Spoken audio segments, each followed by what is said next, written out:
بسم الله الرحمن الرحیم پښتو ټي وي کې تاسو ته هرکلی محترمو ترګت الب د دیرل سرتګرل یو اهم کردار دی او د ډیرو شایقینو د ډیرو خلکو دا امید دی چې هغوی ته په کورولس عثمان کې هم دا کردار کتلو ته ملاویږي ځکه چې کتونکو ته شایقینو ته د هغه د جنګ کولو منفرده طریقه ډیره خوښه ده.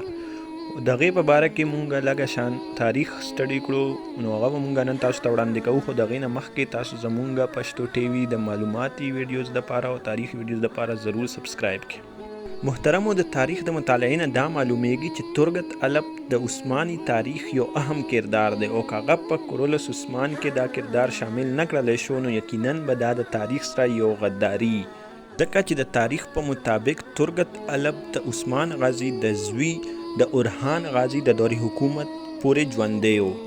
تقریبا ترګت الب د 125 د 125 کالو عمر کې هغه وفات شو.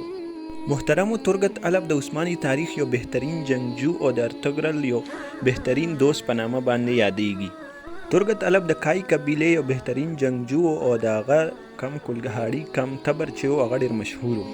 سلطنت عثمانیه په غازیانو کې هم د ده نوم شامل و. د ده د جای پیدایش خو معلومات نشته، خو د ده پیدایش په 1200 صدي عیسوي کې شوی و. ارطغرل غازي د وفات نه پس د عثمان غازي حمایت جاري وساتلو کم چې د سلطنت عثمانیه بانی و. د پیله عثماني فتح نه والا او د هغې نه بعد کې چې څومره فتحې دي په هغې کې ترګت الب د عثمان غازي سره موجود و.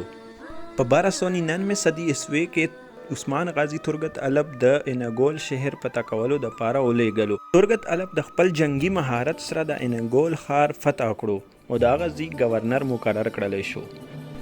ترګت الب په دغه ښار کې د 100 کالو پورې ښه د خوشحالۍ او د امن سره حکومت وکړو او د هغه یو ښه جنګجو سره هغه یو ښه ګورنر هم ځان ثابت کړو.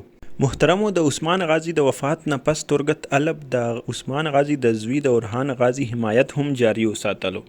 محترمو ترګت الب یو لویه او د بهادرۍ نه ډکه زندگی تیره کړې وه او د 125 کالو عمر کې هغه په یو جنګ کې شهید کړلی شو او هغه د ترکي ښار انګول په یو کلي ترګت الب کې سپرد خاک کړلی شو.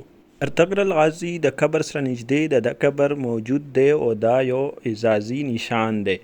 نو محترمو په دې خبره کې هیڅ شک نشته دی چې ترګت الب د عثماني تاریخ یو دلیر او بهادر شخصیت و، د هغه نه بغیر عثماني تاریخ نه مکمل و اور انشاءالله په کورولس عثمان کې به هم مونږ ته دغه کردار کتو ته ملاویږي. محترمو مزید ویډیوز دپاره تاسو پښتو ټي وي چینل